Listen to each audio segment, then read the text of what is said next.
નમસ્કાર.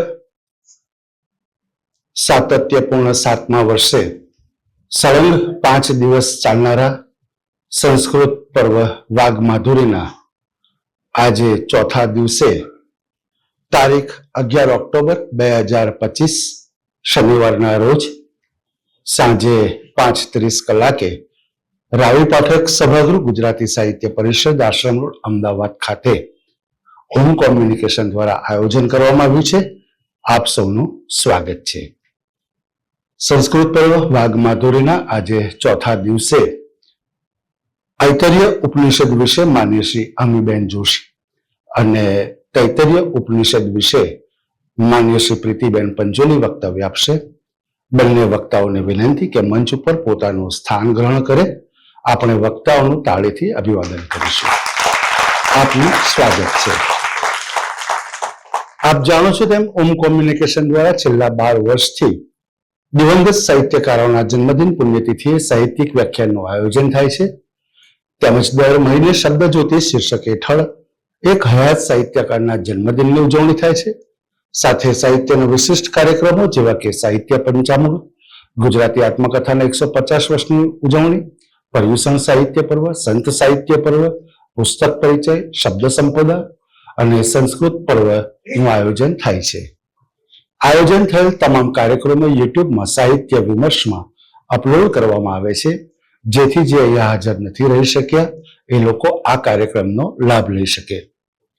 માતૃભાષા ગુજરાતીનું સંવર્ધન કરવું અને ભારતીય સંસ્કૃતિનો પ્રચાર પ્રસાર કરવો એ મુખ્ય હેતુથી સંસ્થા આ પ્રકારના સાહિત્યિક કાર્યક્રમોનું આયોજન કરતી હોય છે.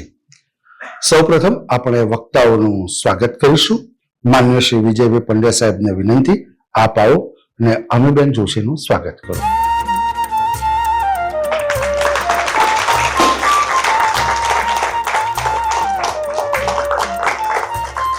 માન્ય શ્રી સુચિતાબેન મહેતાને વિનંતી, આપ આવો અને પ્રીતિબેન પંચોલીનું સ્વાગત કરો.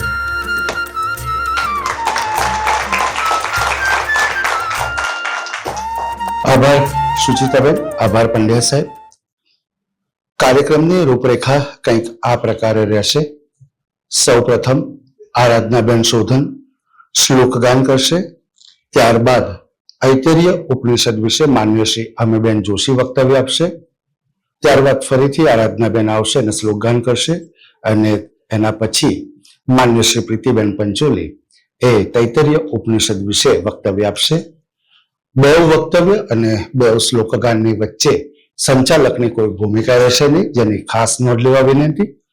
તો ખૂબ સન્માન સાથે, ખૂબ તાળી સાથે માનનીય આરાધનાબેન શોધીને વિનંતી, આપ આવો અને કાર્યક્રમનો પ્રારંભ કરો. સ્વાગત છે આપનું.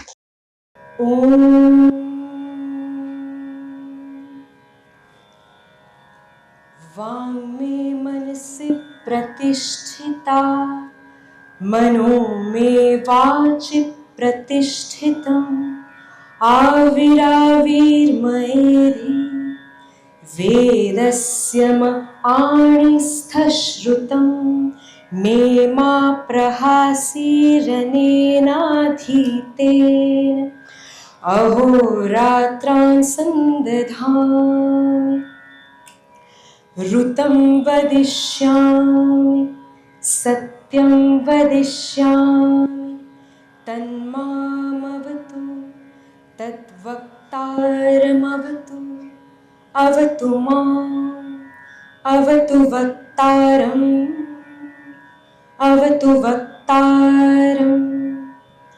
ॐ शान्ति शान्ति शान्तिः. आत्मा वा इदमेक एवाग्र आसीन्नान्यत् किञ्चन मीशत् सईक्षत लोकान्नुसृजाइति. अग्निर्वाक् भूत्वा मुखं प्राविशत् वायुः प्राणो भूत्वा नासिके प्राविशत् आदित्यश्चक्षुर्भूत्वाक्षिणी प्राविशत् दिशश्रोत्रं भूत्वा कर्णो प्राविशन् ओषधि वनस्पतयो लोमानि भूत्वा भूत्वा त्वचं प्राविशन् चन्द्रमा मनो भूत्वा हृदयं प्राविशन् मृत्युरपानो भूत्वा नाभिं प्राविशत् आपो रेतो भूत्वा शीर्ष्णं प्राविशन् स एतमेव सीमानं विदायैतया द्वारा प्राप्यत्यत् सैषा विद्रुतिर्नाम त्वास्तदेतन्नानन्दम् तस्य त्रय आवसथयाश्रयः स्वप्ना अयमावसथो अयमावसथो अयमावसथ इति यदेतत् हृदयं मनश्चैतत् संज्ञानम् आज्ञानं विज्ञानं प्रज्ञानं मेधा दृष्टिर्धृतिर्मतिर्मनीषा ज्योतिः स्मृतिः संकल्पः क्रतुरसुः कामो वश इति सर्वाण्येवैतानि प्रज्ञानस्य नामधेयानि भवन्ति।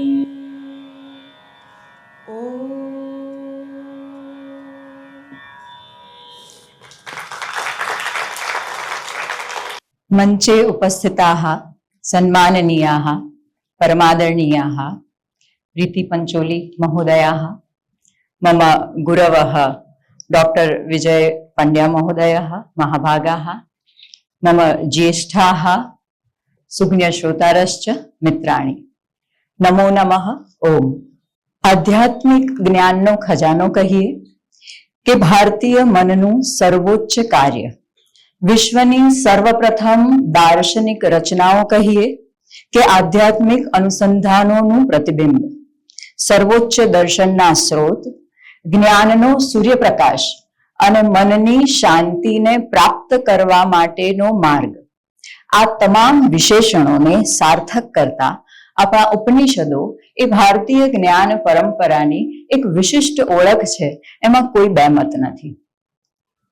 પ્રોફેસર મહાદેવન પોતાના પુસ્તકની અંદર જણાવે છે એ મુજબ 1180 જેટલા ઉપનિષદો આપણને ઉપલબ્ધ છે, એનો ઉલ્લેખ પ્રાપ્ત થાય છે. કેટલાક મત મુજબ 200 અને 300 ઉપનિષદોની સંખ્યા પણ મળે છે. પરંતુ શુક્લ યજુર્વેદના મુક્તિકોપનિષદમાં 108 ઉપનિષદ નામ સાથે તેનો ઉલ્લેખ મળે છે. આ 108 ઉપનિષદમાં મુખ્ય 10 ઉપનિષદ છે. આ મુખ્ય 10 ઉપનિષદ છે ઈશ, કેન, કઠ, પ્રશ્ન, મુંડક, માંડુક્ય, ઐતરેય, તૈતિરીય, છાંદોગ્ય અને બૃહદારણ્યક. આ 10 ઉપનિષદની જે ઉપનિષદ ગંગામાંથી આપણે સૌ અત્યારે પસાર થઈ રહ્યા છીએ એ આપણા મુખ્ય 10 ઉપનિષદ. આ મુખ્ય 10 ઉપનિષદમાં પણ ઋગ્વેદને લગતું એકમાત્ર ઉપનિષદ એટલે ઐતરેય ઉપનિષદ. તો ઐતરેય ઉપનિષદની બે વિશેષતા, એક તો આપણા 4 વેદ ઋગ્વેદ, યજુર્વેદ, સામવેદ અને અથર્વવેદ, એ ચારેય વેદોમાં પ્રાચીનતમ વેદ એટલે ઋગ્વેદ. એટલે ઐતરેય ઉપનિષદ એ પ્રાચીન વેદને લગતું છે અને 10 ઉપનિષદોમાં એકમાત્ર ઉપનિષદ છે. આ બે બાબતો ઐતરેય ઉપનિષદને સ્વાભાવિક રીતે જ પ્રાધાન્ય અપાવે છે. ઐતરેય ઉપનિષદનો ખૂબ જ સંક્ષેપમાં જો આપણે પરિચય મેળવવો હોય તો માત્ર 5 વિધાનમાં કહી શકાય કે મહિદાસ ઐતરેયના નામથી પ્રચલિત થયેલું ઉપનિષદ એટલે ઐતરેય ઉપનિષદ. ભારતીય સંસ્કૃતિના 4 મહાવાક્યો અહમ બ્રહ્માસ્મિ, તત્વમસી, અયમાત્મા બ્રહ્મ અને પ્રજ્ઞાનમ બ્રહ્મ, આ 4 મહાવાક્યોમાંથી પ્રજ્ઞાનમ બ્રહ્મને સમજાવનારું ઉપનિષદ એટલે ઐતરેય ઉપનિષદ. ઐતરેય આરણ્યકના બીજા આરણ્યકના 4થા, 5મા અને 6થા અધ્યાયના 3 અધ્યાય, 5 ખંડ અને 33 મંત્ર એટલે ઐતરેય ઉપનિષદ. ઐતરેય ઉપનિષદ કે જેની અંદર સૃષ્ટિની ઉત્પત્તિની વાત કરવામાં આવી છે, 4 લોક અને 3 જન્મની જેની અંદર વાત કરવામાં આવી છે અને બ્રહ્મને પ્રજ્ઞાનમ તરીકે જણાવવામાં આવ્યું છે એ ઉપનિષદ એટલે ઐતરેય ઉપનિષદ. અને જેનો શાંતિ મંત્ર પણ એક ખંડ બની શકે એટલો બલવત્તર છે અને એના કારણે જ આદિ શંકરાચાર્ય આ ઉપનિષદને આત્મા શતક એવું બિરુદ આપે છે. એ ઉપરાંત જે બહવૃચોપનિષદ તરીકે પણ પ્રચલિત છે એ ઉપનિષદ એટલે ઐતરેય ઉપનિષદ. તો આ 5 વાક્યોને આમ મુઠ્ઠીમાં લઈ લઈએ તો આપણી જોડે પરિચય લઈને ફરી શકાય એટલો નાનકડો આ ઉપનિષદનો પરિચય છે. આ ઉપનિષદની આગળ વધતા જો વિગતે આ ઉપનિષદનો આપણે પરિચય મેળવીએ તો આ ઉપનિષદ આપણને શું કહે છે અને એની શરૂઆત થાય છે એના કર્તૃત્વથી એટલે કે એના દ્રષ્ટા ઋષિથી. આપણે કહ્યું એ પ્રમાણે ઐતરેય ઉપનિષદના દ્રષ્ટા ઋષિ મહિદાસ ઐતરેય છે. મહિદાસ ઐતરેય જેમના નામથી આ ઉપનિષદને નામ મળ્યું છે તેમના વિશે એક કથા પ્રાપ્ત થાય છે. સાયણાચાર્ય પોતાના ભાષ્યમાં ઐતરેય આરણ્યકના ભાષ્યમાં કહે છે ઇતરાખ્યાયાઃ કસ્યાશ્ચિત સ્ત્રિયા અપત્યમ ઐતરેયઃ સચ નામ્ન મહિદાસઃ તાદૃશો મહર્ષિઃ. ઇતરા નામની સ્ત્રીથી ઉત્પન્ન થયેલો અથવા તો ઇતરા જેની માતા છે તે ઐતરેય. સુમિત્રાનો પુત્ર સૌમિત્રી, ગંગાનો પુત્ર ગાંગેય, સુભદ્રાનો પુત્ર સૌભદ્રેય, કુંતીનો પુત્ર કૌંતેય, એવી જ રીતે ઇતરાનો પુત્ર ઐતરેય. ઇતરા માતાના નામથી જેને નામ મળ્યું છે એ ઐતરેય. શંકર પણ કહે છે કે ઇતરાયાઃ અપત્યમ ઐતરેયઃ. સ્કંદ પુરાણની અંદર ઐતરેય ઋષિ વિશે એક કથા પ્રાપ્ત થાય છે અને એ કથામાં આ વૃત્તાંત જે આપેલો છે એ વૃત્તાંત પ્રમાણે હારિત ઋષિના વંશમાં માંડુકી ઋષિ અને તેમની પત્ની ઇતરા છે. આ માંડુકી ઋષિ અને તેમની પત્ની ઇતરાથી જે પુત્રનો જન્મ થયો તે મહિદાસ ઐતરેય છે. મહિદાસ ઐતરેય જ્યારે બાળપણમાં નાના હતા ત્યારે બહુ ચૂપચાપ રહેતા. મંત્રનો જાપ કરે ન કરે, કોઈને જોડે કંઈ બોલે નહીં. પુત્રના આ લક્ષણ જોઈને પિતાને ચિંતા થઈ અને માંડુકી ઋષિએ બીજી એક પિંગા નામની સ્ત્રી સાથે લગ્ન કર્યા. પિંગા સ્ત્રીથી આ ઋષિને 4 સંતાનોની પ્રાપ્તિ થઈ અને આ 4 સંતાન ખૂબ મોટા વિદ્વાન બન્યા. વિદ્વાન બન્યા એટલે સ્વાભાવિક રીતે એમને યશની પણ પ્રાપ્તિ થઈ અને એ યશની પ્રાપ્તિ ઇનડાયરેક્ટલી પરોક્ષ રીતે માતા પિંગાને પણ થઈ. આ વાતથી દુઃખી થયેલી મા ઇતરા પોતાના પુત્ર મહિદાસ પાસે આવી અને કીધું કે હે પુત્ર, તું અધ્યયન નથી કરતો, તું મોટો વિદ્વાન નથી થયો, એટલે એનાથી મને ખૂબ દુઃખ થાય છે અને વધારે તો મારા પતિથી મારી અવગણના થાય છે. પતિની અવગણનાનું વિષ મારાથી પી શકાતું નથી અને એટલે હવે હું આત્મવિલોપન કરવા માટે તૈયાર થઈ છું. માતાનું આ વચન સાંભળીને મહિદાસ ઐતરેય માતાને ધર્મનો ઉપદેશ આપે છે અને ત્યારબાદ એ મોટા વિદ્વાન થાય છે. એવી કથા સ્કંદ પુરાણમાં મળે છે.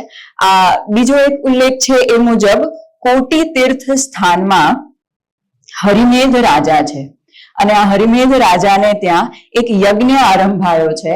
આ યજ્ઞની અંદર મહિદાસ ઐતરેય ખૂબ સરસ પ્રવચન આપે છે, સરસ ભાષણ આપે છે અને એમના પ્રવચનથી લોકો ખૂબ પ્રભાવિત થાય છે.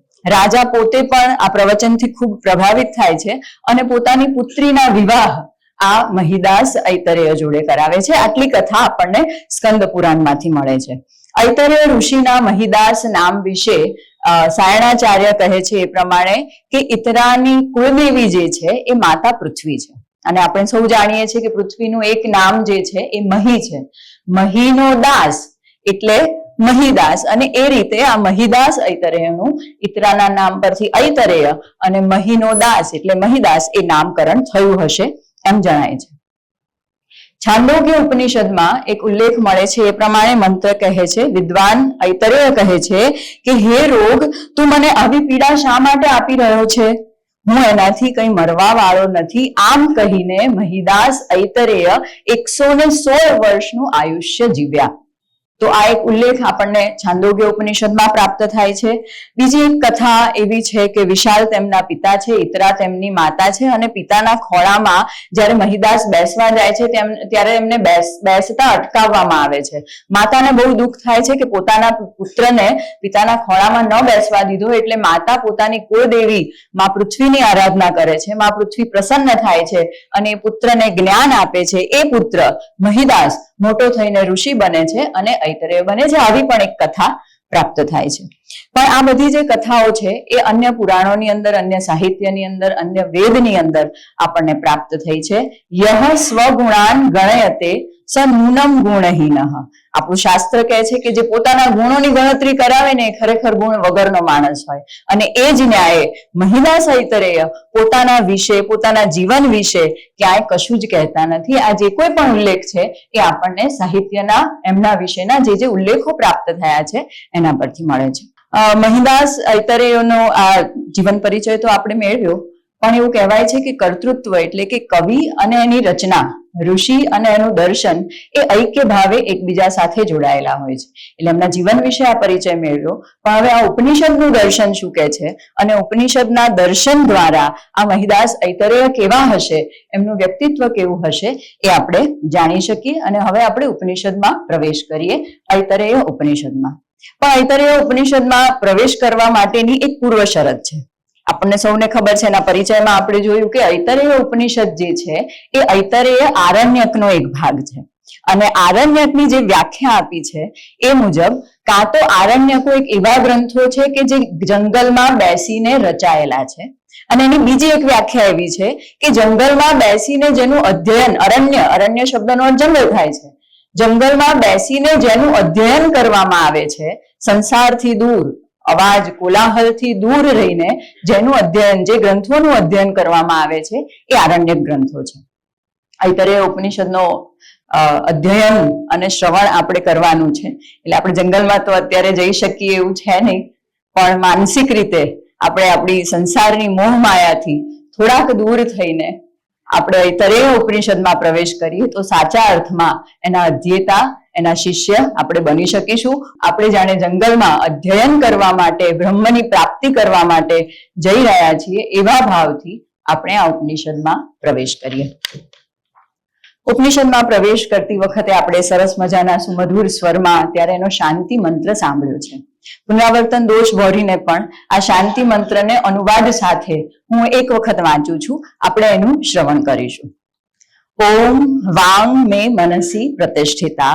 મારી વાણી મારા મનમાં સ્થિર થાવ. મે મનઃ વાચી પ્રતિષ્ઠિતમ. મારું મન છે એ મારી વાણીમાં સ્થિર થાવ. આવીહી મેં આવીહી એધી. હે પરમાત્મા, તમે મારી સામે પ્રગટ થાવ. મેં વેદસ્ય આણી સ્થઃ. વાણી અને મન એ મારા માટે વેદનું જ્ઞાન લાવનારા બને. મેં શ્રુતમ મા પ્રહાસિહી. મારું જ્ઞાન મને છોડીને ક્યારેય ન જાય. અનેન અધિતેન. એના અધ્યયનથી, આવા જ્ઞાનના અધ્યયનથી અહોરાત્રાન સંદધામી. હું દિન રાત અધ્યયન કરીશ. ઋતમ વદેશ્યામી, સત્યમ વદેશ્યામી. હું સરળ ભાષણ કરીશ, હું સત્ય જ બોલીશ. તન મામ અવતુ. તે મારી રક્ષા કરો. તદ વક્તારમ અવતુ. અવતુ મામ. અવતુ વક્તારમ. અવતુ વક્તારમ. અમારી રક્ષા કરો અને વક્તાની રક્ષા કરો, વક્તાની રક્ષા કરો. આ છે આપણો શાંતિ મંત્ર. શ્રીમદ ભગવદ ગીતાના 7મા અધ્યાયના 8મા શ્લોકમાં ભગવાન શ્રી કૃષ્ણ કહે છે, પ્રણવઃ સર્વ વેદેષુ. બધા જ વેદોમાં હું પ્રણવ છું. અને પ્રણવ એટલે ઓમકાર, આપણે સૌ જાણીએ છીએ. તમામ ઉપનિષદોનો, ખાસ કરીને મુખ્ય ઉપનિષદોનો આરંભ પ્રણવ મંત્રથી, ઓમકારથી થાય છે. એ જ રીતે, એ જ ન્યાયે ઐતરેય ઉપનિષદનું શરૂઆત, એનો પ્રારંભ પણ ઓમકારથી થાય છે. ઓમ વાંગ મે મનસી પ્રતિષ્ઠિતા. એટલે પ્રણવ મંત્રથી આરંભ થયો છે. અને પહેલું જે વાક્ય છે એ પહેલા વાક્યમાં આપણે કલ્પના કરીએ કે ગુરુ અને શિષ્ય બંને ભેગા થઈને પરમાત્માને, પરમ તત્વને પ્રાર્થના કરે છે. વાંગ મે મનસી પ્રતિષ્ઠિતા. મારી વાણી જે છે એ મારા મનની અંદર પ્રતિષ્ઠિત થાવ, અર્થાત મારા મનની અંદર સ્થિર થાવ. બીજું જે વચન છે, મે મનઃ વાચી પ્રતિષ્ઠિતમ. અને મારું મન જે છે એ મારી વાણીમાં સ્થિર થાવ. તો બે કન્ડિશન છે અહીંયા. વાણી એ મનમાં સ્થિર થવાનું છે અને મન જે છે એને વાણીમાં સ્થિર થવાનું છે. સ્થિરતા તો જ્ઞાન આપનારી છે. ભગવદ્ ગીતામાં પણ કહ્યું છે કે સ્થિરતા રાખી ભય ત્યજી બ્રહ્મચર્ય પાળી. ઈશ્વરની જો પ્રાપ્તિ કરવી હોય તો સૌથી પહેલી કન્ડિશન એ સ્થિરતા છે. તળાવના સ્થિર પાણીમાં પણ આપણે આપણું પ્રતિબિંબ જોઈ શકીએ છીએ, પણ વમળયુક્ત પાણી હોય, તરંગો વાળું હોય તો આપણું પ્રતિબિંબ એમાં ઝીલાતું નથી. એ જ રીતે મન જો સ્થિર હોય તો સ્થિર મનમાં જ જ્ઞાનની પ્રાપ્તિ શક્ય બને છે. અસ્થિર મનને જ્ઞાનની પ્રાપ્તિ થતી નથી. તો સ્થિરતા અમને આપો, પણ કેવી સ્થિરતા, કયા પ્રકારની સ્થિરતા? તો મારું મન જે છે એ મારી વાણીમાં પ્રતિષ્ઠિત થાઓ અને મારી વાણી જે છે એ મારા મનમાં પ્રતિષ્ઠિત થાઓ. વાક મેં મનઃ, મારી વાણી મનમાં પ્રતિષ્ઠિત થવી, સ્થિર થવી એટલે શું? એટલે કે વાણી અને મન વચ્ચે ઐક્ય સધાય. જ્યારે વાણી અને મન વચ્ચે ઐક્ય સધાય ત્યારે બંને એકબીજામાં સ્થિર થયેલા, પ્રતિષ્ઠિત થયેલા કહેવાય. પણ આ ઐક્ય સધાવવું એટલે શું? તો હું વાણી દ્વારા જે કોઈ પણ વચન બોલું છું, મારી વાણી દ્વારા જે કંઈ પણ બોલાય છે એ તમામ વચનમાં મારા મનને શ્રદ્ધા છે.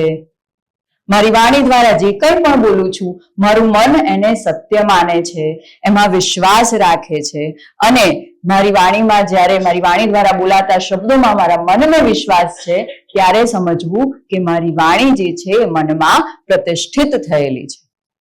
બીજું વિધાન છે, મારું મન છે એ વાણીમાં પ્રતિષ્ઠિત થાવ. મારા મનથી હું જે કોઈ પણ વિચાર કરું છું એ વિચાર મારી વાણીથી બોલવાની શક્તિ મને પ્રાપ્ત થાય. એ જ વિચાર હું મારી વાણીથી બોલી શકું, અન્યથા બીજો કોઈ વિચાર નહીં. એટલે વાણી અને મન વચ્ચે ઐક્ય સધાય વિચારોનું, ત્યારે બંને એકબીજામાં સ્થિર થયા, પ્રતિષ્ઠિત થયા કહેવાય.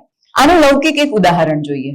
દાખલા તરીકે આપણી ઓફિસમાં, આપણી કોઈક જગ્યાએ આપણા અધિકારી છે અને મીટિંગ છે, અધિકારીએ પોતાનો અભિપ્રાય અભિવ્યક્ત કર્યો છે, મીટિંગ પૂરી થાય છે અને આપણને પૂછે કે મેં પેલું કહ્યું એ કેવું હતું, કેવો વિચાર હતો એ? અને આપણે કહીએ, અરે સાહેબ શું વાત, આટલા બધા અધિકારીઓ આવ્યા પણ આ તમારા જેવો વિચાર કોઈએ કહ્યો જ નથી ને આજ સુધી, આ ઉત્તમ વિચાર છે. પણ શું ખરેખર આપણે મનમાં એ વિચારતા હોઈએ છીએ જે આપણે બોલીએ છીએ?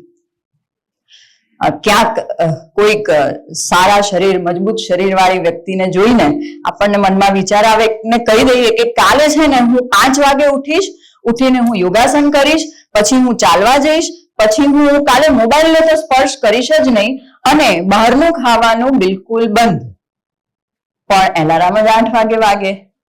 તો શું આપણી વાણી મનમાં પ્રતિષ્ઠિત થયેલી છે કે આપણું મન અને વાણી વચ્ચે ઐક્ય છે? નથી. જ્યારે આ કેટલી મોટી ચેલેન્જ છે, જ્યારે આપણે એને અનુભવીએ, જ્યારે આપણે પ્રયત્ન કરીએ ત્યારે આપણને એની ખબર પડે છે. ઋષિ અને શિષ્ય બંને એવી આરાધના કરે છે, એવી પ્રાર્થના કરે છે પરમાત્માને કે હું જે બોલું એમાં મને વિશ્વાસ હોય અને હું જે મનમાં વિચારું છું એ મનથી બોલી શકું. હે ઈશ્વર, મારી વાણી અને મારા મનને એવું ઐક્ય આપજે, એવી શક્તિ આપજે. સ્થિરતા માંગી, ઐક્ય માંગ્યું અને આ વિરોધાભાસ તો ન હોય, પણ જો ખરેખર આવું ઐક્ય અત્યારના સમયમાં થઈ જાય તો શું થાય? એક ક્ષણ માટે આપણે કલ્પના કરીએ કે બધાની વાણી અને બધાનું મન ઐક્ય સાધી રહ્યું છે, તો ન્યાયાધીશોની જરૂર જ ના રહે, હે ને?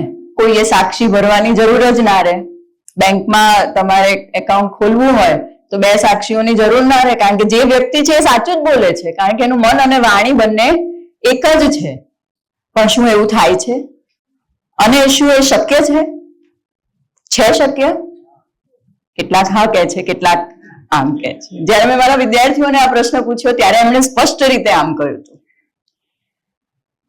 સારું, અત્યારે હું જવાબ તો નથી આપતી, પણ આપણે કેટલાક લૌકિક સાહિત્યના ઉદાહરણો જોઈએ કે અભિજ્ઞાન શાકુંતલમાં એ રાજા ગાંધર્વ વિવાહથી પોતાની પ્રિયતમા સાથે જોડાય છે કે જેની ખબર એ બંને જણને જ છે અને પછી બંને વચ્ચે વિયોગ થાય છે. એનું કારણ કાલિદાસે એક શાપ મૂકવો પડે છે. જો શાપ ન મૂક્યો હોય તો એવી કોઈ શંકા જ નથી કે આ રાજા પોતાનું કહેલું નહીં કરે. દુષ્યંત એક એવો રાજા છે કે ભલે કોઈ સાક્ષી નથી, એકાંતમાં આપેલું વચન પણ એક વખત કહી દીધું એટલે એ ચોક્કસ પાળશે જ. પણ એ વચન ન પડાવવું કેવી રીતે? તો પછી કવિએ મૂકવો પડે શાપ. તો આવા રાજાઓ હતા. એક પંક્તિ છે, બહુ જ પ્રચલિત છે, આપ સૌ મારી જોડે બોલી ઉઠશો. રઘુકુલ રીતિ સદા ચલી આઈ, વચન ન જાય. રઘુવંશના રાજાઓ કે પોતાનો પ્રાણ આપી દે, પણ પોતે એક વખત જે કહી દીધું છે એનાથી વિચલિત ના થાય, એનાથી પર ના થાય, જે કહેવાઈ ગયું એને પાળીને બતાવે. અને આપણને એના ઉદાહરણો ખબર છે. તો આ ભારતીય સંસ્કૃતિ આપણને એવું શુદ્ધ ચારિત્ર્ય આપે છે. આ ગુરુ પોતાના શિષ્યને એવો શુદ્ધ ઉપદેશ આપે છે કે બીજું કશું જ ન કર, પણ પરમાત્માને એવી પ્રાર્થના કરીએ કે મારી વાણી એ મારા મનમાં પ્રતિષ્ઠિત થાય અને મારું મન છે એ મારી વાણીમાં પ્રતિષ્ઠિત થાય, મારી વાણીમાં સ્થિર થાય. અત્યારના એટલે હજારો વર્ષ પહેલા અરણ્યમાં બેઠેલા ગુરુ અને શિષ્યની એ પ્રાર્થનામાં એ શિષ્યનું કેરેક્ટર તો ઘડાઈ ગયું, એનું વ્યક્તિત્વ ઘડતર થઈ ગયું. પણ આજે આટલા હજાર વર્ષ પછી પણ આ જુદા જુદા તંત્રમાં ગોઠવાયેલા આપણને બધાને અત્યંત આધુનિક કહેવાતા આ સમયમાં આપણને બધાને આ ઐતરેય ઉપનિષદ એક સરસ મજાનો ઉપદેશ આપે છે કે જો તમારું મન તમારી વાણીમાં પ્રતિષ્ઠિત છે તો you are a good leader. તમે કોઈ એક કંપનીના લીડર છો, કંપની ચલાવી રહ્યા છો, તો this is a good characteristic of a leadership. સારા વ્યક્તિત્વના લક્ષણો છે, પર્સનાલિટી ડેવલપમેન્ટ. તો આ બધી જ બાબતો આજના સમયમાં પણ આપણને એટલી જ ઉપયોગી છે. એ શક્તિ છે આપણા ઉપનિષદોની, એ શક્તિ છે આપણી ભાષાની. આગળ જતા આ બે વાક્યો કહી દીધા. આ બે વાક્યો કહ્યા પછી ઋષિ અને પુત્ર એટલે કે શિષ્ય શું પ્રાર્થના કરે છે કે હે પરમાત્મા, આવી હી મેં આવી હી એધી, તું અમારી સામે પ્રગટ થા. હે પરમાત્મા, તમે મારી સામે પ્રગટ થાઓ. હા, પરમાત્માને કહે છે કે તું મારી, અહીંયા તરત જ આપણને પુષ્પદંતજી યાદ આવે કે હું મારી વાણીથી તમને પામી શકાતો નથી, આટલું બધું ભેગું કરું તો પણ હે ઈશ તદપી તવ ગુણાનામ ઈશ પારમ ન યાતિ. હું ગમે એટલું કરીશ પણ હું તમને પામવા માટે, અરે હું તો એવું તપ કરું, એવું તપ કરું, એવું તપ કરું કે તમારે પ્રગટ થવું જ પડે, કેમ ના થવું પડે. હું એવી ભક્તિ કરું, એવો કોઈ અહંભાવ નથી, માત્ર નમ્રતા છે. અને કહે છે કે હે ઈશ્વર, તું તારી ઈચ્છાથી અમારી સામે પ્રગટ થા. ભૌતિક જગતમાં આપણે શું કહીએ છીએ, ભાઈ દ્વારકાધીશની ઈચ્છા હશે ને તો દર્શન થશે. હા, ઉપનિષદ કેવી રીતે આપણી વચ્ચે હજી પણ છે, હજી જીવંત છે આપણી વચ્ચે કે ગમે એટલું કરો પણ જ્યાં સુધી ઈશ્વરની ઈચ્છા ના હોય તો તમે તપ કરીને ઇન્દ્રાસન માંગવા બેસો ને તો પણ એનું નિદ્રાસન થઈ જાય. એ તાકાત છે ઈશ્વરની, અને ઈશ્વર પોતાની ઈચ્છા પ્રમાણે આ જગતને ચલાવે છે. તો હે ઈશ્વર, ગુરુ ને શિષ્ય ઈશ્વરને, પરમાત્માને પ્રાર્થના કરે છે કે તું જાતે તારી ઈચ્છાથી અમારી સામે પ્રગટ થા. મે વેદસ્ય આણીસ્થઃ, મારા માટે આ મન અને વાણી જે છે એ જ્ઞાનને લાવનારા બને, વેદ જ્ઞાનને લાવનારા બને. મે શ્રુતમ મા પ્રહાસીહી, અને મેં જે જ્ઞાન પ્રાપ્ત કર્યું છે અરણ્યમાં બેસીને, એ જ્ઞાન ક્યાંય જતું ના રહે, અર્થાત એ જ્ઞાન મારી જોડે જ રહે. કોઈ ગરીબ વ્યક્તિ છે એ લક્ષ્મીજીની આરાધના કરે છે કે હે માં, મારી ગરીબી દૂર કર, મને મારા પર પ્રસન્ન થા. અને ખરેખર એની વાણીથી, એની ભક્તિથી લક્ષ્મીજી પ્રસન્ન થઈ જાય કે તથાસ્તુ. અને એ જ રાત્રે એના ઘરેથી પેલા સુવર્ણ અને હીરા જડિત બધી મુદ્રાઓ વાળો ચરુ મળે. પણ બીજે જ દિવસે ચોર આવીને એ ચરુ ચોરી જાય તો? કોઈ એક વ્યક્તિને શરીરમાં સારું નથી, તાવ આવ્યો છે અને બહુ જ દુઃખી છે કે હે ભગવાન, મને આવું શરીર કેમ આપ્યું, મને એકદમ સ્વસ્થ શરીર આપ, તંદુરસ્ત શરીર આપ. અને એક જ દિવસમાં તાવ મટી જાય, એ વ્યક્તિ સાજી થઈ જાય, પણ બીજા જ દિવસે ફ્રેક્ચર થઈ જાય તો? અહીં જ્ઞાનના ઈચ્છુક ગુરુ અને શિષ્ય પોતે જ્ઞાન પ્રાપ્તિ તો કરી છે, પણ એ જ્ઞાન ક્યાંક અમારી જોડેથી પાછું ના જતું રહે એવી પ્રાર્થના કરે છે કે એ જ્ઞાન નિરંતર અમારી જોડે જ રહે.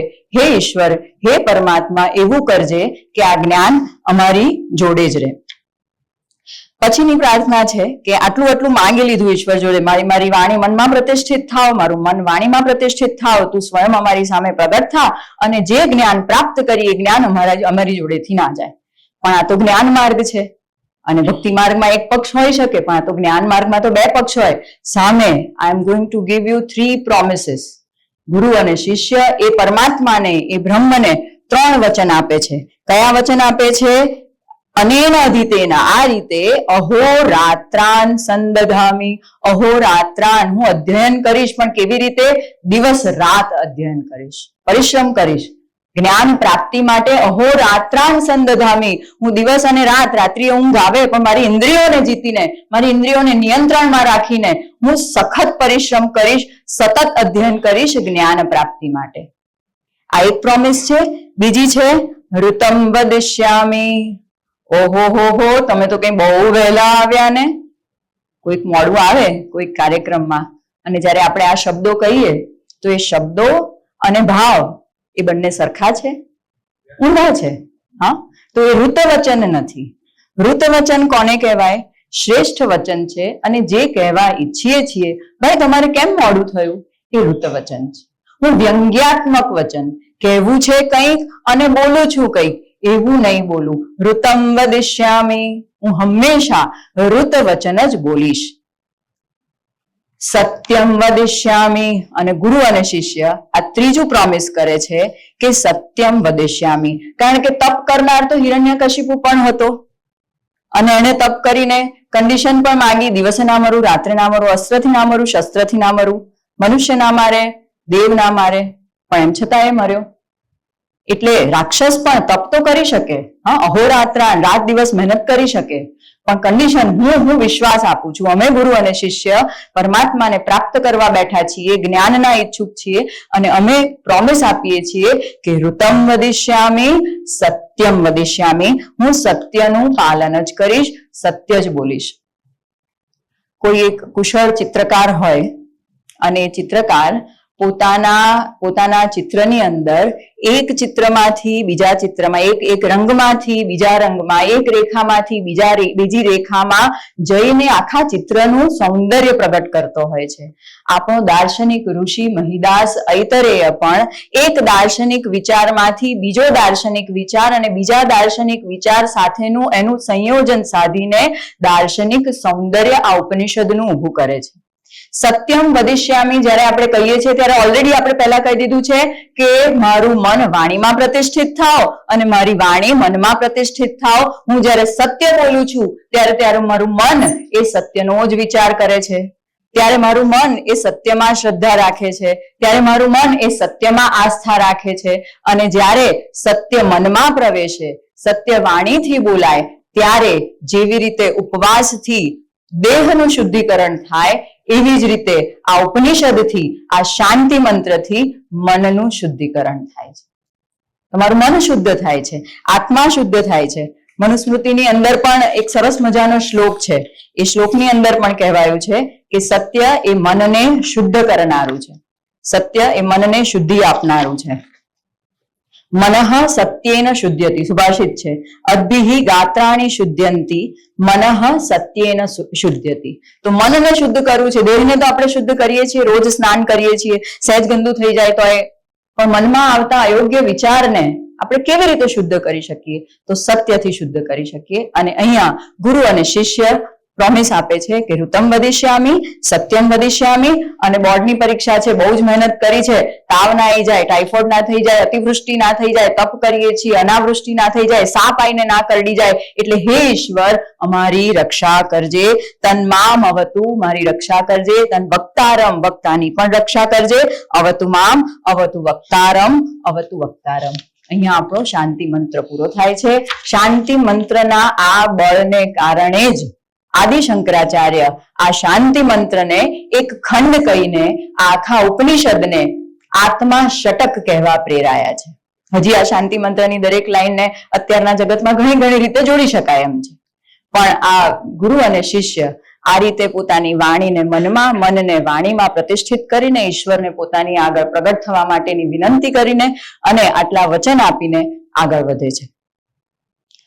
જ્યારે આપણે પ્રથમ અધ્યાયમાં, પ્રથમ ખંડમાં આગળ વધીએ ત્યારે આપણને ખબર છે કે મુખ્ય 3 અધ્યાય છે. પહેલા અધ્યાયમાં 3 ખંડ આવ્યા છે. કોઈ એક નાનકડું બાળક પોતાના દાદાને કે દાદીને પ્રશ્ન પૂછે કે હે દાદી, આ દુનિયામાં કશું જ નહોતું ત્યારે સૌથી પહેલા શું હતું? અથવા કોઈક એક શિષ્ય પોતાના ગુરુને પ્રશ્ન પૂછે કે આ સૃષ્ટિની ઉત્પત્તિ કેવી રીતે થઈ? અને એ નાનકડા બાળકને કોઈ દાદા કે દાદી કે કોઈક વડીલ અને શિષ્યને કોઈ ગુરુ એક સરસ મજાની વાર્તા કહેતા હોય એવું આપણને લાગે છે આ પ્રથમ અધ્યાયમાં. શરૂઆત કંઈક આવી થાય છે કે આ વિશ્વમાં સૌથી પહેલા કશું જ ન હતું. ઓમ આત્મા વા ઇદમેક એવાગ્ર આસીત. શરૂઆતમાં માત્ર એક આત્મા હતો. નાન્યત કિંચન મિશત, બીજું કશું જ ન હતું. સ ઈક્ષત, તેણે ઈચ્છા કરી. શું ઈચ્છા કરી? લોકાન્નું સૃજા ઇતિ, હું લોકનું સર્જન કરું એવી આત્માએ ઈચ્છા કરી. અને લોકની રચના કરું એવી ઈચ્છા કરતાની સાથે એણે અંભ, મરીચી, મર એટલે કે મૃત્યુલોક અને આપ એમ 4 લોકની રચના કરી. આ 4 લોક બનાવ્યા પછી જો સાયકલ હોય તો સાયકલને ચલાવનાર જોઈએ, અને જો ચકડોળ હોય તો ચકડોળમાં બેસનાર કે ચકડોળને ચલાવનાર જોઈએ. એવી જ રીતે આ લોકને ચલાવનાર પણ જોઈએ. તો આ લોકને ચલાવનાર લોકપાલની રચના કરવી પડશે. આ લોકપાલની રચના કરવા માટે આપ એટલે કે પાણી, જે ચોથો લોક છે, આપમાંથી હિરણ્યગર્ભ પુરુષ ઉત્પન્ન થયો. અને આ પુરુષની મુખમાંથી, વાણીમાંથી અગ્નિ, નાકના પ્રાણમાંથી વાયુ, નેત્ર અને ચક્ષુમાંથી આદિત્ય, કાન અને શ્રોત્ર દ્વારા દિશાઓ, ત્વચા અને રૂવાડા દ્વારા ઔષધિઓ, હૃદયમાંથી મન ને મનમાંથી ચંદ્રમા, નાભીમાંથી અપાન અને અપાનમાંથી મૃત્યુ, અને શિશ્નમાંથી વીર્ય અને વીર્યમાંથી જળ ઉત્પન્ન થયા. આ રીતે અગ્નિ, વાયુ, આદિત્ય, દિશાઓ, ઔષધિઓ, ચંદ્રમા, મૃત્યુ અને જળ એ સૌ લોકપાલોનું સર્જન થયું. અહીંયા આ પહેલો ખંડ પૂરો થયો. વાર્તા આગળ વધે છે. બીજા ખંડમાં શું થયું? તો બીજા ખંડમાં આ બધા જ જે દેવતાઓ હતા ને એ મોટા સમુદ્રમાં આવીને પડ્યા. સમુદ્રમાં આવીને પડ્યા ત્યારે પરમાત્માએ આ દેવતાઓની સાથે ભૂખ અને તરસને પણ જોડી દીધા.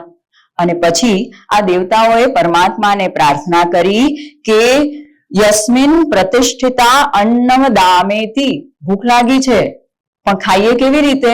એટલે અમે ખાઈ શકીએ એવું કોઈક ઘર આપો અમને, એવું કોઈક નિવાસ સ્થાન આપો જેનાથી અમે ભોજન ખાઈ શકીએ. દેવતાઓએ પરમપિતાને પ્રાર્થના કરી છે. અને પરમાત્મા જે છે એ પરમાત્મા તાભ્યો ગામાન યત્તા, ગાયનું એક શરીર આ દેવતાઓને આપે છે. ગાયનું શરીર જોઈને તે કહે છે ન ઇયમ અલમ ઇતિ. પપ્પા તમે આ ટી શર્ટ લાયા છો ને, મજા ના પડી. હા, દેવતાઓ પરમાત્માને કહે છે, પોતાના સર્જનહારને કહે છે ન ઇયમ અલમ ઇતિ, આ મારા માટે પૂરતું નથી. હા, તો પછી પરમાત્મા એક ઘોડાનું શરીર, અશ્વનું શરીર, તાભ્યો અશ્વમાનયત્તા, એક અશ્વનું શરીર આપે છે. અશ્વને જોઈને પણ મને તો બ્રાન્ડેડ જોઈએ, મને આવી કંપનીનું ન જોઈએ. દેવતાઓ એવું જ કહે છે કે હજી પણ ન ઇયમ અલમ, ઇયમ અલમ નાસ્તિ, આ અશ્વનું શરીર પણ અમારા માટે પૂરતું નથી. ત્યારે એ પરમાત્મા તાભ્ય પુરુષમાનયત્તા, પુરુષમ, પુરુષની રચના કરે છે, પુરુષને લઈને આવે છે. અને પુરુષ એટલે કે મનુષ્યનું શરીર. અહીંયા પુરુષ શબ્દ દ્વારા મનુષ્યનું શરીર સમજવાનું છે. મનુષ્યના એ શરીરને જોઈને સુકૃતમ, દેવતાઓ કહે છે ગુડ, વેરી ગુડ, બહુ સરસ. પુરુષો વાવ સુકૃતમ, આ પુરુષનું શરીર છે એ ઉત્તમ છે. એ ઉત્તમ શરીર જાણીને પરમાત્મા આ દેવતાઓને આ શરીરની અંદર પ્રવેશવા માટે જણાવે છે. જ્યારે પ્રવેશવા માટે જણાવે છે ત્યારે આ શરીરમાં પોતપોતાના દ્વારેથી આ દેવતાઓ પ્રવેશ કરે છે. અગ્નિદેવ વાક બનીને મુખમાં પ્રવેશ કરે છે. વાયુદેવ પ્રાણ બનીને નાકના છિદ્રમાં પ્રવેશ કરે છે. સૂર્ય નેત્ર બનીને આંખમાં પ્રવેશ કરે છે. દિશાના દેવતા શ્રોત્ર બનીને કાનમાં પ્રવેશ કરે છે. ઔષધિ અને વનસ્પતિના દેવતા રોમ, રૂવાડા બનીને ત્વચામાં પ્રવેશ કરે છે. ચંદ્રમા મન બનીને હૃદયમાં પ્રવેશ કરે છે. મૃત્યુ અપાન બનીને નાભીમાં પ્રવેશ કરે છે. જળ દેવતા વીર્ય બનીને લિંગમાં પ્રવેશ કરે છે. આ રીતે આ તમામ દેવતાઓ આ મનુષ્યના શરીરમાં પ્રવેશ કરે છે. ત્યારે ભૂખ અને તરસ કહે છે કે અમારા માટે પણ સ્થાનની વ્યવસ્થા કરો. આ લોકપાલને તમે ઘર આપી દીધું તો અમે ક્યાં રહીશું? ત્યારે પરમાત્મા આ ભૂખ અને તરસને પણ આ બધા જ દેવતાઓની સાથે જોડી દે છે. એટલે આપણી ઇન્દ્રિયોને વધારે જોવાની લાલસા, વધારે ખાવાની લાલસા, વધારે સ્પર્શ, વધારે શ્રવણ કરવાની લાલસા છે, કારણ કે એની સાથે પણ આ ભૂખ અને તરસ જોડાયેલા છે. અહીંયા આ બીજો ખંડ પૂરો થાય છે. ત્રીજા ખંડની અંદર પરમાત્મા વિચારે છે કે હવે આ લોકોને લોકપાલ પણ બનાવી દીધા, ભૂખ તરસ આપી દીધી, સ્થાન આપી દીધું, હવે શું? તો હવે અન્નની રચના કરવી પડશે, કારણ કે ભૂખ આપી છે. તો અન્નની રચના કરવા માટે પરમાત્મા જળને તપાવે છે. આ જળને તપાવે છે ત્યારે એ જળમાંથી એક મૂર્તિ ઉત્પન્ન થાય છે, અને આ મૂર્તિ એ જ અન્ન છે. અન્ન છે એ પુરુષને જુએ છે કે આ પુરુષ તો મને ભક્ષણ કરી જવાનો છે, એટલે આ અન્ન છે એ દૂર ભાગે છે. દૂર ભાગતા અન્નને જોઈને પુરુષ પોતાની આંખો વડે એને પકડવાનો પ્રયત્ન કરે છે, પણ નથી પકડી શકતો. પુરુષ પોતાના શ્રોત્ર વડે એને પકડવાનો પ્રયત્ન કરે છે, પણ નથી પકડી શકતો. અને પ્રાણથી, આંખો વડે, કાનથી, ચામડી દ્વારા, મન વડે, ઉપસ્થ દ્વારા ગ્રહણ કરવાની ઈચ્છાથી એ પકડવાનો પ્રયત્ન કરે છે, પણ નથી પકડી શકતો. ત્યારે છેલ્લે અપાન વાયુ દ્વારા આ અન્ન ગ્રહણ થાય છે, કે જે વાયુ આયુષ્ય આપનાર છે એ અપાન વાયુ દ્વારા અન્નને ગ્રહણ કરે છે. પરમાત્મા હવે વિચારે છે કે હવે તો અન્ન પણ થઈ ગયું, બધું જ થઈ ગયું છે, તો હવે આ શરીર ચાલશે કેવી રીતે? અહીંયા સ્વામીજી બહુ જ સરસ ઉદાહરણ આપે છે. એ કહે છે કે કોઈ એક મનુષ્ય પોતાની ખૂબ મહેનતથી, પોતાની ઈચ્છાથી સરસ મજાનું મકાન બનાવે છે, રાજ રચીલું ગોઠવે છે, શોભાયમાન વસ્તુઓ ગોઠવે છે, અને પછી શું કરે? પછી એ ઘરની અંદર પ્રવેશ કરે. એવી જ રીતે આ પરમાત્મા આ શરીરની અંદર પ્રવેશ કરે છે, અને પ્રવેશ કરીને આ સમગ્ર જગતને જુએ છે અને બ્રહ્મની અનુભૂતિ કરે છે. ત્યાં આ પ્રથમ અધ્યાય જે છે એ પ્રથમ અધ્યાય પૂર્ણ થાય છે. પ્રથમ અધ્યાય આ 3 ખંડનો બનેલો છે, અને આ પ્રથમ અધ્યાયના કેટલાક જાણવા જેવા જો મુદ્દા હોય તો શંકરાચાર્ય સૌથી પહેલો જે આત્મા શબ્દ છે કે જેને આપણે પરમાત્મા કહીએ છીએ, જેને આ જગતની ઉત્પત્તિ કરી છે, એ આત્મા માટે 3 ધાતુ ગણાવે છે કે 3 ધાતુમાંથી આત્મા શબ્દ ઉત્પન્ન થયો હશે. આપ કે જેનો અર્થ થાય છે વ્યાપીને રહેવું, અદ જેનો અર્થ થાય છે ભક્ષણ કરવું, અને અત જેનો અર્થ થાય છે સતત ગમન કરવું. તો આદિ શંકરાચાર્ય આ 3 ધાતુઓમાંથી આ આત્મા શબ્દ ઉત્પન્ન થયો હશે તેવું એમના ભાષ્યમાં જણાવે છે. આપણે લોકમાં પ્રચલિત 7 લોક છે, ત્રિલોક છે, ચતુર્દશ ભુવન છે. તો આપણને એમ થાય કે આ ઐતરેય ઋષિ આ નવા 4 લોક ક્યાંથી લાવ્યા? પણ આ જે બધા જ લોક છે એ અંભ, મરીચી, મર અને આપ કહેતાની સાથે આ 4 આ તમામનો સમાવેશ થઈ જાય છે. અંભની અંદર મહ, તપ, સત્ય અને દ્યુલોકનો સમાવેશ થાય છે, અને મરીચી, મર અને આપ એ રીતે 7 લોકનો, ચતુર્દશ ભુવનનો અહીંયા સમાવેશ થઈ જાય છે. શ્રીપાદ સાતવળેકરજી આ લોકપાલોની ઉત્પત્તિ માટે બહુ સરસ વાત કહે છે. જેવી રીતે જ્યારે પુરુષમાંથી એટલે જુદી જુદી ઇન્દ્રિયો ઉત્પન્ન થઈ, તો આ સમસ્ત બ્રહ્માંડમાં જે પ્રકૃતિનું તત્વ છે એ તમામ તત્વ સૂક્ષ્મ રીતે મનુષ્યના શરીરમાં રહેલું છે. સૂક્ષ્મ રીતે જે મનુષ્યના શરીરમાં રહેલું છે, જેનાથી મનુષ્યનું શરીર બનેલું છે, એ જ વિરાટ સ્વરૂપે આ બ્રહ્માંડમાં રહેલું છે. એટલે જો તમારે બ્રહ્માંડને પામવું છે, બ્રહ્માંડની ગતિ, બ્રહ્માંડના સ્વરૂપને જાણવું છે, તો બ્રહ્માંડની જુદી જુદી જગ્યાએ જવાની જરૂર નથી. અંતઃકરણમાં જઈને ધ્યાન દ્વારા પોતાની જાતને જો પામશો તો આ શરીર એવું ઉત્તમ માધ્યમ છે કે જેના દ્વારા એક જ સ્થાને બેસીને સમસ્ત બ્રહ્માંડને પણ પામી શકાય છે. અહીંયા ફરીથી આપણે આપણા લૌકિક સાહિત્યને યાદ કરવું પડે, આપણા રાજાઓને યાદ કરવું પડે. અહીંયા સ્વામી નિખિલાનંદ સરસ્વતી મનુષ્યના શરીર માટે પરફેક્ટ ઇક્વિપમેન્ટ એવો શબ્દ વાપરે છે કે human body is the perfect equipment. Y it is perfect equipment? તો એ ગમે એટલી ઠંડીમાં કે ગમે એટલી ગરમીમાં જીવી શકે છે. હા, એની જોડે જ્ઞાન એવું છે, એની જોડે બુદ્ધિમતી એવી છે કે ગમે એટલું જ્ઞાન યાદ રાખી શકે છે, મેમરાઇઝ કરી શકે છે. અને આપણા કવિઓ પણ કહે છે કે આપણી જોડે એવા રાજાઓ હતા કે જે દિલીપ રાજા મનુષ્ય હોવા છતાં ઇન્દ્રને જ્યારે દેવદાનવનું યુદ્ધ થતું હતું ત્યારે મદદ કરવા માટે સ્વર્ગલોકમાં પણ જતા હતા. અહીંયા મનુષ્યનું ઉર્ધ્વીકરણ છે. સાહિત્યમાં મનુષ્યનું જે ઉર્ધ્વીકરણ છે એ જ વાત અહીંયા ઉપનિષદમાં પણ છે કે મનુષ્યનું જે શરીર છે એ ઉત્તમ શરીર છે. દેવતાઓ પણ તેને ઉત્તમ માને છે. That is the best equipment to live in. અને ઈશ્વરની પ્રાપ્તિ માટેનું, જ્ઞાનની પ્રાપ્તિ માટેનું, બ્રહ્મની પ્રાપ્તિ માટેનું, આ સંસારના જન્મ જન્માંતરમાંથી મુક્તિ માટેનું જો કોઈ ઉત્તમ સાધન હોય તો એ પણ મનુષ્યનું શરીર છે. You all are so lucky. આપણે ખૂબ ભાગ્યશાળી છીએ કે આપણે મનુષ્યના શરીરમાં છીએ. ઇન્દ્રિયોને જે ભૂખ અને તરસ આપી છે એ ઇન્દ્રિયોની ભૂખ અને તરસની સાથે શિક્ષણના બે મુદ્દા પણ જોડી શકાય. કેવી રીતે જોડી શકાય? તો નાનું બાળક જે છે એ માત્ર શ્રવણથી કોઈ શબ્દ શીખી શકતું નથી. દાખલા તરીકે વાડકી, વાડકી શબ્દ, વાડકી, વાટકી, વાટકી, વાટકી બોલ્યા કરીએ તો એ બાળકને વાટકી એટલે શું એ ખબર પડતી નથી. એ બાળક એ વાટકીને અડે, એ વાટકીની અંદર કંઈક મૂકીને ખાય, એ વાટકીને પછાડે, એ વાટકી એને વાગે, એમ જુદી જુદી રીતે એ વાડકીનો અનુભવ કરે છે પોતાના શ્રોત્રથી, પોતાની ત્વચાથી, અને એ બધી જ ઇન્દ્રિયો દ્વારા જ્યારે એ વાટકીને અનુભવે ત્યારે એને જ્ઞાનની પ્રાપ્તિ થાય છે.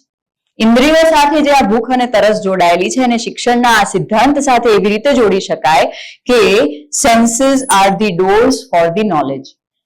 ઇન્દ્રિયો એ જ્ઞાનના દ્વાર છે. એને ભૂખ લાગે છે, તમે એને જો જ્ઞાન આપો તો એ જ્ઞાનને પચાવીને એ તમારા જીવનને એ ઉત્તમ બનાવી શકે છે. તો આ એક સિદ્ધાંતને પણ જોડી શકાય છે. ભૂખ અને તરસ ઇન્દ્રિયો સાથે જોડાયેલી છે. એનો બીજો સિદ્ધાંત જે છે કે તમે એક વખત કોઈ દ્રશ્ય જોઈ લો, એક વખત સ્વિટ્ઝરલેન્ડ જઈ આવ્યા, એક વખત કાશ્મીર જઈ આવ્યા, બસ હવે આખી જિંદગી ક્યાંય જવાની જરૂર નહીં. એવું થાય? ના થાય. કાશ્મીર જઈને આવો, ખુશ હોવ, 1 મહિનો થાય, પછી એમ થાય કે ફરી હજી ક્યાંક જવું પડશે. એક દિવસ ગુલાબજાંબુ ખાધા, બહુ મજા પડી ગઈ, આનંદ આવી ગયો, પણ અઠવાડિયા પછી ફરી અથવા કદાચ બીજા જ દિવસે. એટલે ઇન્દ્રિયો જે છે એની સાથે ભૂખ અને તરસ સતત જોડાયેલા છે. આંખને સતત સારું જોવું હોય છે, કાનને સતત સારું સાંભળવું હોય છે, એ જ રીતે આપણને સતત સારું ભોજન લેવાનું મન થાય છે. એ સિદ્ધાંતને આની સાથે જોડી શકાય. લોકપાલની રચના સમયે જે હિરણ્યગર્ભની વાત છે, એ હિરણ્યગર્ભ આપણે જેને બ્રહ્મા દેવતા કહીએ છીએ ને જે બ્રહ્મા પરમપિતા છે, જેમાંથી આ સૃષ્ટિની ઉત્પત્તિ થઈ છે, એ બ્રહ્મા પણ હિરણ્યગર્ભ કહી શકાય તેમ છે. સ્વામી ચિન્મયાનંદજી પુરુષની સંજ્ઞાને સમજાવે છે તે મુજબ પુરુષ એટલે મારા અને તમારા જેવા મનુષ્યના શરીર નહીં, પણ સમગ્ર સ્થૂળ આકારના મૌલિક દ્રવ્ય સ્વરૂપ વિરાટના અર્થમાં આ સંજ્ઞાને આપણે અહીંયા સમજવાની છે. માનવ શરીરની સીમાને ચીરીને મસ્તિષ્ક અને મસ્તિષ્કને ચીરીને જ્યારે પ્રભુ પરમાત્મા મનુષ્યના શરીરમાં પ્રવેશ કરે છે, અહીંયા પહેલો અધ્યાય પૂર્ણ થાય છે. પહેલો અધ્યાય પૂર્ણ થતાની સાથે જ બાળક અને દાદા દાદીની જે વાર્તા છે એનો પણ અંત આવ્યો હોય એવું લાગે. બીજા અધ્યાયની શરૂઆતની અંદર જ પહેલું વાક્ય આવે છે, અપક્રામંતુ ગર્ભિણ્ય. જે ગર્ભિણી સ્ત્રીઓ છે એ અપક્રામંતુ, એ અહીંયાથી દૂર જતી રહે. જો અહીંયા શ્રોતાઓમાં કોઈ ગર્ભિણી સ્ત્રી બેઠી હોય તો હવે પછી જે શ્રવણ થવાનું છે એ એના માટે નથી, એટલે એ શ્રવણ એને કરવું ન જોઈએ.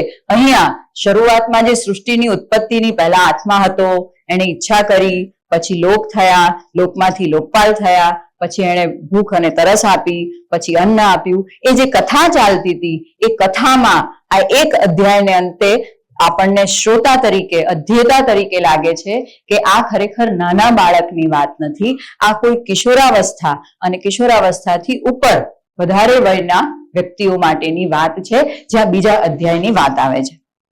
બીજા અધ્યાયમાં ઋષિ કહે છે, પુરુષે હવૈ અયમ આદિતઃ ગર્ભઃ ભવતિ. આ બીજા અધ્યાયની ટૂંકમાં જો વિશેષતા કહેવી હોય તો એવું કહી શકાય કે અહીં પુરુષના 3 જન્મની, પુરુષ એક ઉદાહરણ છે, વ્યક્તિના, મનુષ્યના 3 જન્મની વાત આવે છે. અને એમાં પહેલું વાક્ય છે, પુરુષે હવૈ અયમ આદિતઃ ગર્ભઃ ભવતિ. આદિતઃ નિસંદેહ, સૌથી પહેલા આ ગર્ભ જે છે એ પુરુષમાં હોય છે, પુરુષના શરીરમાં ગર્ભ રહેલો હોય છે. યત એ તત રેતઃ, જે વીર્ય સ્વરૂપે રહેલો હોય છે.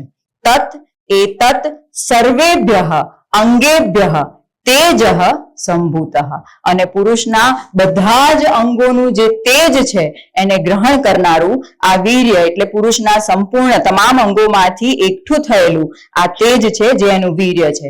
આત્મની એવ આત્માનમ બિભર્તિ, એ પુરુષ પોતાનામાં જ એટલે પોતે એક આત્મા છે, પોતાનામાં જ વીર્ય રૂપી આત્માને પોતાના શરીરની અંદર ધારણ કરે છે.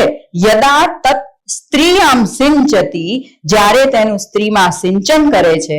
અથ એતન જનયતિ, ત્યારે તે પિતા વીર્યરૂપી પુત્રને જન્મ આપે છે. અહીં ઋષિ સૃષ્ટિની ઉત્પત્તિ વિશે કહે છે કે સૌથી પહેલા વીર્ય એ ગર્ભ સ્વરૂપે પુરુષના શરીરમાં છે. પણ જો તમારે ઉત્તમ સંતતિ જોઈએ છે તો તમારા તમામ શરીરના અંગોનું તેજ આ વીર્યમાં આવવાનું છે. વીર્ય સ્વરૂપે પુરુષ આ સંતાનને પોતાના શરીરમાં ધારણ કરે છે, અને જ્યારે એ સ્ત્રીના શરીરમાં આ વીર્યનું સિંચન કરે છે ત્યારે આ પુરુષનો પ્રથમ જન્મ છે. આ પ્રથમ જન્મ થઈ ગયો. અત્યાર સુધી આપણે આવો પ્રથમ જન્મ સાંભળ્યો નથી, પણ ઐતરેય ઋષિ વીર્ય સ્વરૂપે સ્ત્રીના શરીરમાં જે સિંચન થાય છે એને પ્રથમ જન્મ કહે છે. સ્ત્રી આ પોતાના પતિના આત્માને જ જાણે ગર્ભમાં ધારણ કરી રહી છે એવું માનીને એ ગર્ભને સાચવે છે. આ ગર્ભ જે છે એ સ્ત્રીને નુકસાન નથી કરતો. કેમ? કારણ કે એ સ્ત્રીના એક શરીરના અંગની જેમ જ એના શરીરમાં રહેલું છે, એટલે એને નુકસાન કરતા નથી. સ્ત્રી અને પુરુષ બંને ભેગા થઈને ગર્ભની અંદર રહેલા આ સંતાનને ઉછેરે છે. જાણે પોતે જ પોતાનો ઉછેર કરી રહેલા હોય એવો પુરુષ આ સંતાનને ઉછેરે છે. આ ઉછેર એ આ પુરુષનો બીજો જન્મ છે. અને સમય જતા પુત્ર જન્મે છે, સમય જતા પોતે આયુષ્ય પૂર્ણ કરીને ત્રીજો જન્મ એટલે પોતાની જે ઈચ્છાઓ બાકી રહી છે એ ઈચ્છાઓ પોતાનો પુત્ર પૂરો કરે છે, અને પોતે અન્ય જન્મમાં જે જન્મ ધારણ કરે છે એ આ પુરુષનો ત્રીજો જન્મ છે. આ એક ન સાંભળેલી નવી કોઈ વાત છે 3 જન્મની.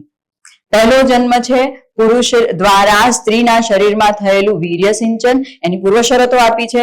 બીજું છે સ્ત્રીના શરીરની અંદર જ્યારે એ પોતાના પતિના આત્માને જ સાચવી રહી છે એ રીતે ગર્ભધારણ કરે છે અને પતિ અને પત્ની બંને એને ઉછેરે છે, ત્યારે ગર્ભની અંદર રહેલા એ શિશુનું જે ઉછેર છે એ બીજો જન્મ છે.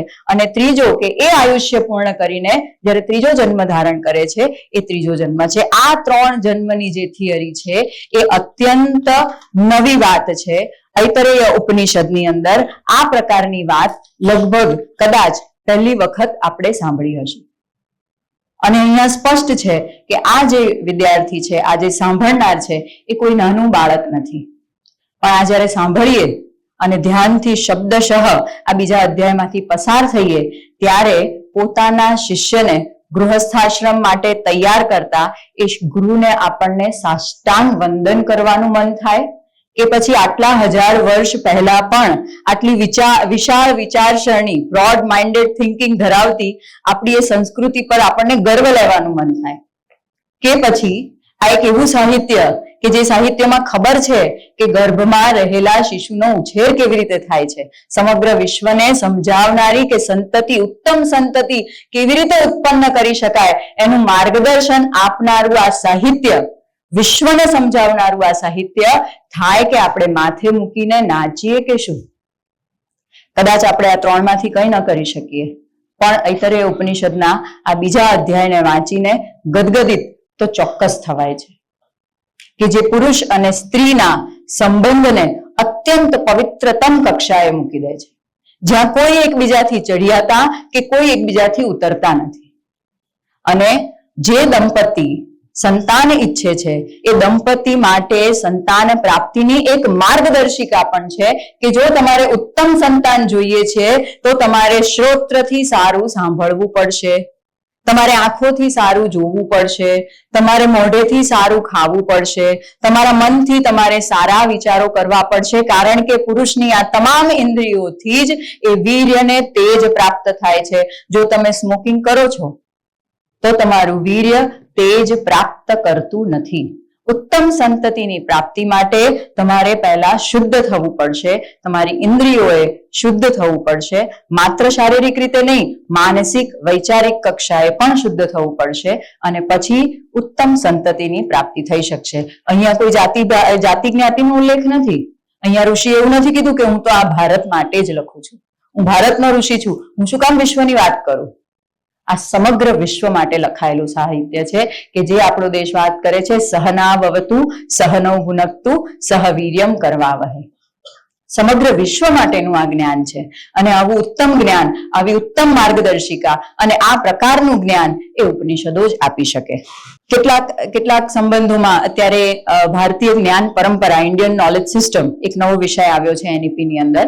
તો આપણા ઉપનિષદોમાં ક્યાં ક્યાં વિજ્ઞાન છે એવું જો આપણે શોધવું હોય તો આ બીજો અધ્યાય એનું એક ઉત્તમ ઉદાહરણ છે કે જ્યારે ગર્ભાવસ્થા દરમિયાન કેટલાક પ્રકારનું શ્રવણ જો સ્ત્રી કરે તો એના બાળક માટે એ યોગ્ય નથી. આટલા 1000 વર્ષ પહેલા જ્યારે એક્સરે મશીન્સ નહોતા, IVF નહોતા, ત્યારે પણ આપણા ઋષિમુનિઓને ખબર છે કે ઇન્દ્રિય દ્વારા સ્ત્રીના ગર્ભમાં રહેલું જે સંતાન છે, સ્ત્રી પર જે કોઈ પણ અસર થાય છે એ તમામ અસર આ સંતાનને પણ થઈ શકે છે. તો એ વિજ્ઞાન છે, ડિટેલમાં પણ વધારે વાત થઈ શકે અને દાંપત્ય જીવનની જે પવિત્રતા છે એ પવિત્રતા પણ આપણને આ બીજો અધ્યાય છે એ સમજાવે છે. ત્યારબાદ તૃતીય અધ્યાયની વાત આવે છે. આ તૃતીય અધ્યાય પણ એક જ ખંડનો બનેલો છે. ફરીથી પુનરાવર્તન કરું પ્રમાણે પહેલો અધ્યાય, પહેલા અધ્યાયમાં 3 ખંડ, એમાં સૃષ્ટિની ઉત્પત્તિની વાત. બીજો અધ્યાય, બીજા અધ્યાયમાં 1 ખંડ જેની અંદર 3 જન્મની વાત.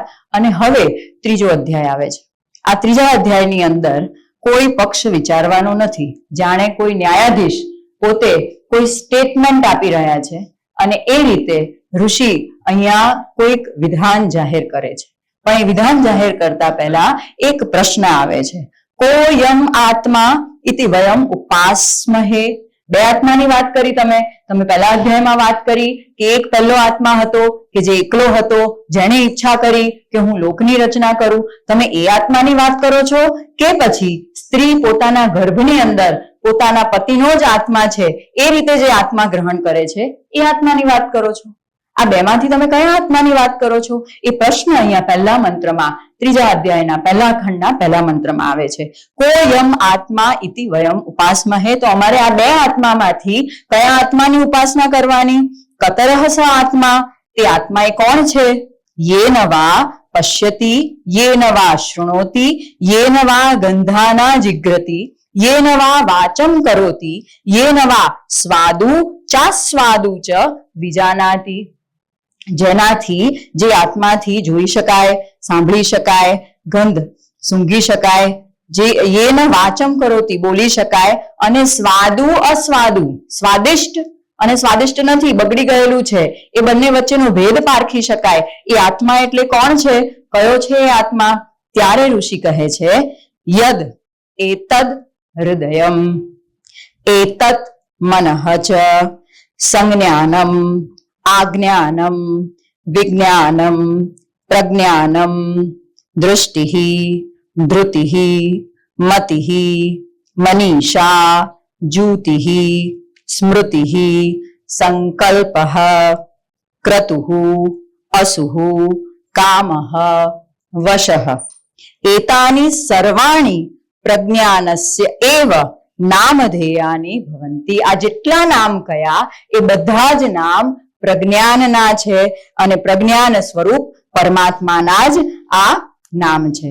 તો આ રીતે આ હૃદય, મન વગેરે વિશે કહ્યું. પછીના મંત્રમાં કહે છે, એષઃ બ્રહ્મા એષઃ ઇન્દ્રઃ એષઃ પ્રજાપતિઃ એતે સર્વે દેવાઃ ચ ઇમાની પૃથિવી વાયુઃ આકાશઃ આપઃ જ્યોતિષી ઇતિ.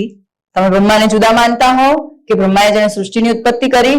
ના, આ પરમાત્મા જ, આ પ્રજ્ઞાન જ બ્રહ્મા છે, ઇન્દ્ર છે, પ્રજાપતિ છે, સર્વે દેવો છે, પૃથ્વી છે, વાયુ છે, આકાશ છે, આપ છે અને જ્યોતિષ છે. એ ઉપરાંત અશ્વહા ગાવઃ પુરુષાહા હસ્તિનઃ યત કિંચ ઇદમ પ્રાણી જંગમમ ચ પતત્રી ચ યચ્ચ સ્થાવરમ પ્રજ્ઞાનેત્રમ. આ પ્રજ્ઞાનથી આ બધું જ ચાલવા વાળું છે. પ્રજ્ઞાને પ્રતિષ્ઠિતમ પ્રજ્ઞાનના આધારે રહે છે. પ્રજ્ઞા નેત્રો લોક, આ લોક જ પ્રજ્ઞાનથી ચલાવવામાં આવે છે. પ્રજ્ઞા પ્રતિષ્ઠિતા, પ્રજ્ઞાન જ તેનો આધાર છે.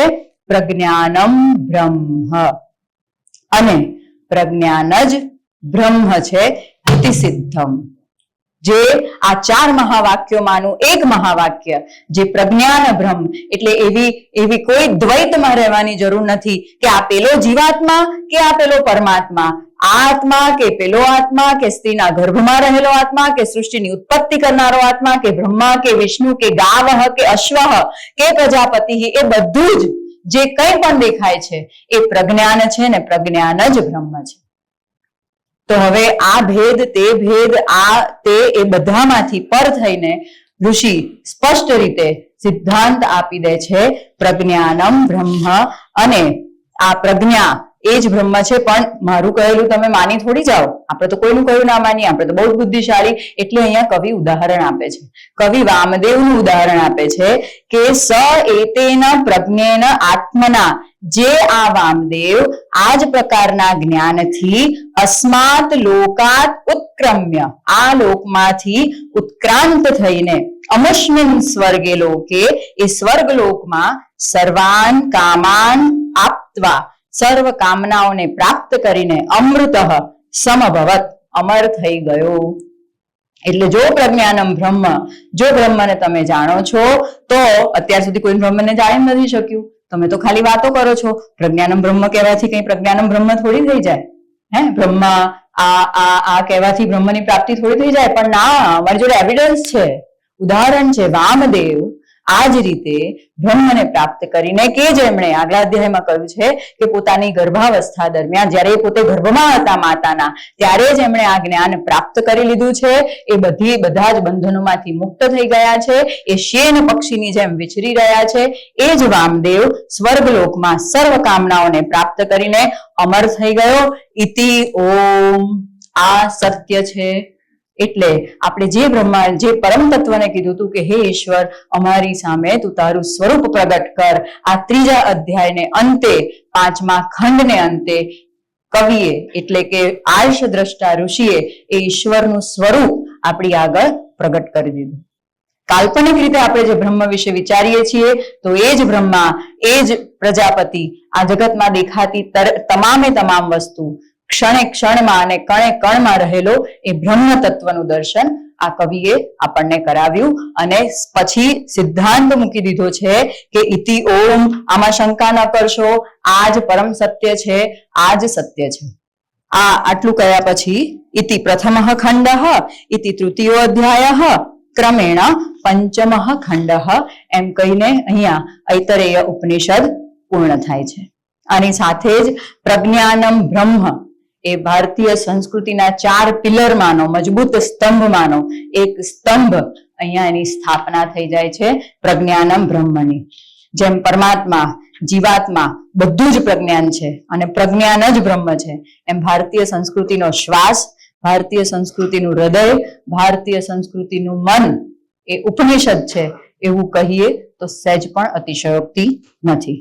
ઐતરેય ઉપનિષદના આ મહાસમુદ્રને 1 કલાકના સમયમાં મેં આચમનીમાં મૂકવાનો પ્રયત્ન કર્યો છે. એટલે આ આચમની પાન આપને મહાસમુદ્રની અંદર ડૂબકી મારવા માટે પ્રેરશે એવી આશા રાખું છું. આ આચમની પાનને અંતે પાછો શાંતિ મંત્ર આવે છે. એટલે અહીંયા આ ખંડ સમાપ્ત થઈ ગયો. ઋષિએ કહી દીધું કે ભાઈ અહીંયા આ ખંડ પૂરો, 5 ખંડ પૂરા, તૃતીય અધ્યાય પૂરો. પણ આ તૃતીય અધ્યાયને અંતે ફરીથી શાંતિ મંત્ર આપે છે. શું કામ પુનરાવર્તન કર્યું હશે? જ્યાં અર્ધમાત્રા લાઘવેન જે સંસ્કૃતિ બોલતી હોય કે અડધી માત્રાના લાઘવથી પુત્રની ઉત્પત્તિ થઈ હોય, એટલો આનંદ થતો હોય, તો આખો શાંતિ મંત્ર ફરીથી મૂકવાની શી જરૂર?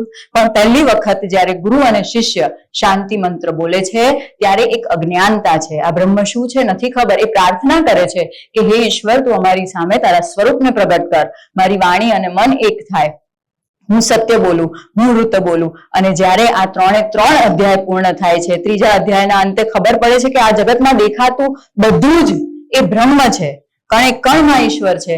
અને ત્યારે એ સભાનતા સાથે, એ જ્ઞાન સાથે જ્યારે ગુરુ અને શિષ્ય આ શાંતિ મંત્રનું ગાન કરે છે, ત્યારે એ શાંતિ મંત્રનો અર્થ અને એની અનુભૂતિ બંને જુદા છે.